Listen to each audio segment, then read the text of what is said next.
Bonjour Françoise, bienvenue. Bonjour Françoise. Bonjour les amis, bonjour. Françoise, alors la présidentielle qui est perturbée, percutée par des événements. Donc il y a évidemment cette guerre en Ukraine depuis quelques jours. Et là, élément en tout cas, c'est cette nuit de violence en Corse, à Bastia, Ajaccio et Calvi. La Corse qui s'invite dans la présidentielle. Hein. Oui, et vous savez, la Corse, c'est le cauchemar des gouvernements français. Il y a bien sûr, vous vous souvenez Patrick, parce que je sais que vous avez couvert le 6 février 98, l'effroi avec l'assassinat du préfet Claude Érignac par Yvan Colonna. Et puis il faut rembobiner le film, parce que de cet assassinat vont jaillir les accords de Matignon. Et qu'est-ce qui se passe sur les accords de Matignon? En août 2000, Jean-Pierre Chevènement démissionne avec fracas du gouvernement Jospin et commence son aventure présidentielle, qui sera d'ailleurs la tombe, je dirais, de Lionel Jospin en 2002. Donc vous voyez l'enchaînement. Cette Corse, c'est un cauchemar. Et puis aujourd'hui, bien sûr, vous le disiez, elle s'invite à nouveau dans cette campagne électorale qui est décidément totalement chaotique et qui est totalement hors norme, avec des manifestations qui vont aller crescendo. On a vu cette nuit des images extrêmement violentes, un tractopelle qui détruit une banque.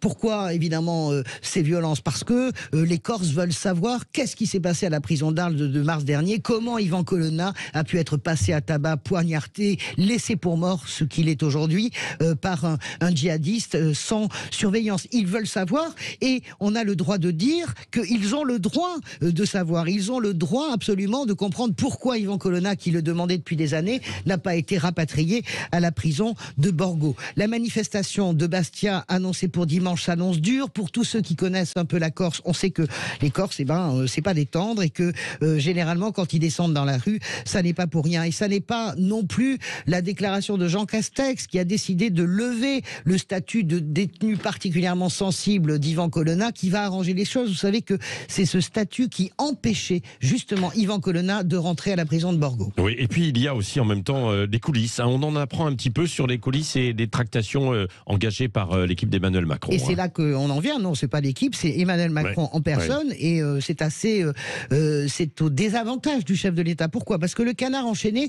nous apprend hier, dans un excellent papier de Didier Assou, qui n'est pas soupçonnable de ne pas connaître la Corse, c'est un des spécialistes de la Corse, eh bien qu'il y a des tractations qui sont en cours depuis de longues semaines entre Emmanuel Macron personnellement et Gilles Simeoni, qui est le président de la collectivité territoriale, qui, je dirais, est un indépendantiste plus soft que Jean-Guy Tabalamoni. En gros, que propose Emmanuel Macron à Gilles Simeoni il y a quelques semaines? Il lui dit: je rapatrie 2 détenus en Corse, dont Yvan Colonna, en échange, et je vous donne un statut d'autonomie de plein droit.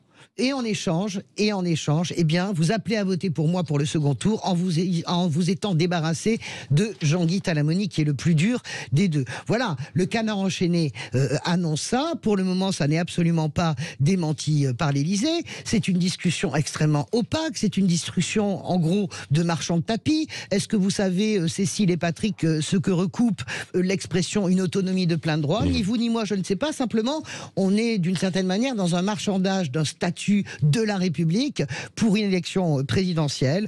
Ça n'est pas joli. On verra si ça se confirme ou c'est démenti. En tout cas, ce qui est sûr, c'est qu'il y a l'Ukraine, il y a la campagne présidentielle. Désormais, il y a la Corse. Et la Corse, voyez-vous, on ne la calmera pas à coup de photos venues de l'Élysée, du bureau du président, ni à coup de risette. Merci Françoise de Gois. Nous y reviendrons bien sûr tout à l'heure aussi dans les grands débats du matin. Et puis Cécile, vous signalez au passage... Oui, parce qu'elle parle beaucoup, Françoise, mais elle écrit beaucoup aussi.